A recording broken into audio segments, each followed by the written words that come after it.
every app on your phone, every store layout you've ever walked through, every limited time offer you've ever panicked over. None of that is accidental. There are entire departments, psychologists, behavioral economists, neuroscientists, whose only job is to figure out how your brain works so they can use it against you. And the scariest part?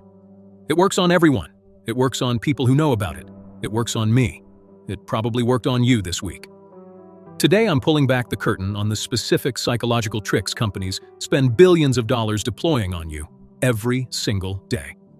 By the end of this video, you will never look at a price tag, a subscription offer, or a free trial the same way again. Let's go. In my last video, we talked about cognitive biases, the mental shortcuts your brain uses that quietly cost you money. If you haven't seen it, I'd recommend watching it after this one. But today, we're going one level deeper. Because it's one thing when your own brain works against you. It's another thing entirely when trillion-dollar companies have studied your brain's weaknesses and built sophisticated systems specifically designed to exploit them. This isn't conspiracy theory. This is documented, published, peer-reviewed behavioral science applied for profit. These tactics have names, they have case studies, and once you recognize them, you'll start seeing them absolutely everywhere. Here are the 7 most powerful ones. Let's start with one that's elegant in how devious it is.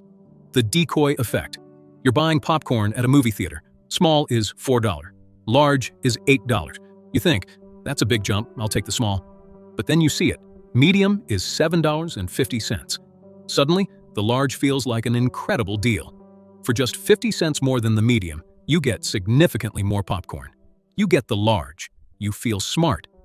But here's what just happened. The medium was never meant to be bought. It exists solely to make the large look reasonable by comparison. It's called a decoy, a deliberately unattractive option placed next to the one the company wants you to choose. You see this everywhere once you know it. Software pricing pages, 3 tiers, where the middle one makes the top tier look justified. Streaming services, gym memberships, news subscriptions. The option they want you to pick is almost never the cheapest and almost never the most expensive. It's the one that sits next to a decoy that makes it look like the obvious choice. What to do? Cover up the middle option. Evaluate each price tier on its own merits. Ask, if this were the only option, would I pay this price for what I'm getting? Next one, and this one is everywhere right now. Artificial scarcity and fake urgency. Only 3 left in stock. Sale ends in 002-1437. Limited time offer. 47 other people are looking at this right now. Your brain reads scarcity as value. It's evolutionary. Rare things were important things. And urgency triggers your fight-or-flight response, which shuts down rational thinking and pushes you toward immediate action. Companies know this. Booking.com famously pioneered the anxiety-based UI. Red alerts, countdown timers, only 1 room left warnings, many of which have been found to be misleading or manipulated. Amazon's lightning deals, Ticketmaster's countdown timers, fashion sites with low stock warnings on items they have thousands of. Here's the tell. Genuine scarcity doesn't need a flashing red countdown. Real limited availability doesn't require 5 pop-ups reminding you about it. What to do? Impose a personal 24-hour rule on any non-essential purchase that involves a timer or scarcity warning. In almost every case, the deal will still be there. And if it isn't, another deal will appear within days. The urgency was manufactured. Your patience is your superpower. This one is costing the average person hundreds of dollars a year, silently, automatically, monthly. The subscription trap. The free trial is one of the most effective sales mechanisms ever invented. Here's the psychology. Getting something for free creates a sense of ownership. After 2 weeks of using a service, it starts to feel like yours. Canceling it starts to feel like losing something. And we've already talked about how much humans hate loss. So companies offer 30-day free trials with credit card required. They make sign-up frictionless and cancellation deliberately painful. Buried menu options. Mandatory phone calls. Are you sure? Guilt screens, sometimes called roach motels. Easy to get in, hard to get out. Then there's the set it and forget it model. Subscriptions are priced just low enough, $9.99, $14.99, that they fly under your mental radar. You don't notice them individually. But the average American now spends over $200 a month on subscriptions and consistently underestimates that number by nearly half when asked. What to do? Do a subscription audit right now. Go through your bank or credit card statement and highlight every recurring charge. Cancel anything you haven't actively used in 30 days. Use a dedicated card for subscriptions so they're easy to track. And set a calendar reminder for the day before any free trial ends. This next one isn't just about money directly, but it's the mechanism behind some of the biggest spending traps in the world. Variable reward loops. B.F. Skinner discovered in the 1950s that the most addictive reward schedule isn't constant reward. It's unpredictable reward. When you don't know when the next reward is coming, you keep going. It's why slot machines are more addictive than vending machines. Tech and retail companies have taken this principle and industrialized it. Scrolling social media, variable reward. You never know when the next dopamine hit is coming, so you keep scrolling. And every scroll is an ad impression. Every extra minute is more purchasing data harvested about you. Loot boxes in video games. Online shopping apps like Temu and Shine, where the price drops are randomized. Spin to win discount wheels. Scratch off loyalty cards. Even checking your email for a sale notification is a variable reward loop. Companies deliberately delay sending promotional emails, then send them in unpredictable bursts to keep you opening, checking, engaging. What to do? Recognize that if an app or service makes you feel the urge to check it repeatedly, that feeling was designed. Turn off retail app notifications entirely. Unsubscribe from brand emails and only visit sites when you have a specific, intentional purchase to make. Here's one that's so deeply embedded in how modern commerce works that most people never question it. Reducing the pain of paying.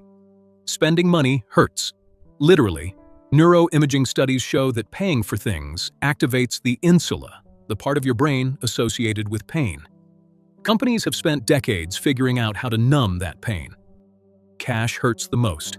You physically hand something over, and it's gone. Credit cards hurt less. It's abstract. It's future use problem. Contactless payments hurt even less.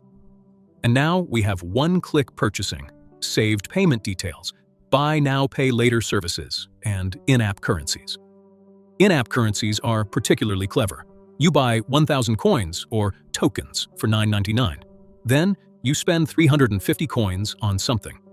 The psychological distance between that purchase and $3.50 real dollars is enormous. It doesn't feel like real money anymore. Amazon's one-click patent was one of the most valuable patents in e-commerce history. Reducing the number of steps between impulse and purchase dramatically increases conversion, which is a polite way of saying it dramatically increases the number of things you buy without thinking. What to do? Reintroduce friction deliberately. Delete saved payment details from sites you overspend on. Remove shopping apps from your phone's home screen. When you feel the impulse to buy, add it to a wish list and come back in 48 hours. Friction is your friend. Quick but important one. Manipulated social proof. We covered herd mentality in the last video. Companies exploit this directly by manufacturing the appearance of consensus. Number 1 bestseller labels placed on products the company wants to move, not necessarily the ones customers love most. Review systems that are easy to game and hard to verify. Influencer marketing that's paid, but not always clearly disclosed. As seen on badges, fake or incentivized 5-star reviews. A study found that a product jumping from a 4.2 to a 4.5-star rating increases conversion by over 25%. So the incentive to manipulate ratings is enormous. On social media, follower counts and engagement metrics are proxies for credibility, and they're among the most purchased metrics on the internet. What to do? Look for specific reviews, not overall star ratings. The most useful reviews mention concrete details. Be skeptical of anything with thousands of 5-star reviews and no critical ones. And when a brand is being heavily pushed by every influencer you follow in the same week, That's a coordinated campaign, not organic enthusiasm. And last, one that feels like it's on your side. Loyalty programs, points, miles, cashback, rewards. These feel like the company giving you something, and sometimes they genuinely are. But the primary purpose of every loyalty program is to make you choose this company over a competitor, even when the competitor is objectively better value. Airlines price flights higher for non-members, then offer member prices that are actually just the normal market price. Coffee loyalty apps make you buy 8 coffees to earn 1 free. But the tracking also means the company knows your schedule, your location, your preferences, and your price sensitivity. The average American has 16 loyalty program memberships and actively uses fewer than half. The points that go unused represent pure profit for the company. What to do? Consolidate to 1 or 2 programs where you genuinely spend enough to earn meaningful rewards. Never let a loyalty program make you spend more than you would otherwise. A 2% cashback rate does not justify a purchase you didn't need. Here's what I want you to take away from this. None of these companies are evil for using psychology to sell, but they are operating in their interest, not yours. And their interest is to maximize how much you spend, how often you spend it, and how little you question it. Your defense isn't anger, it's awareness.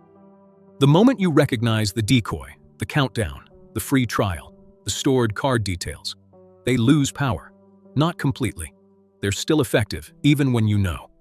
But you get a half-second of clarity. And in that half-second, you can make a real choice. That's all personal finance really is, making slightly better choices, slightly more often over a long period of time. If you want to keep building that edge, my last video on cognitive biases pairs perfectly with this one. Link is in the description. Which of these 7 tactics has gotten you in the past?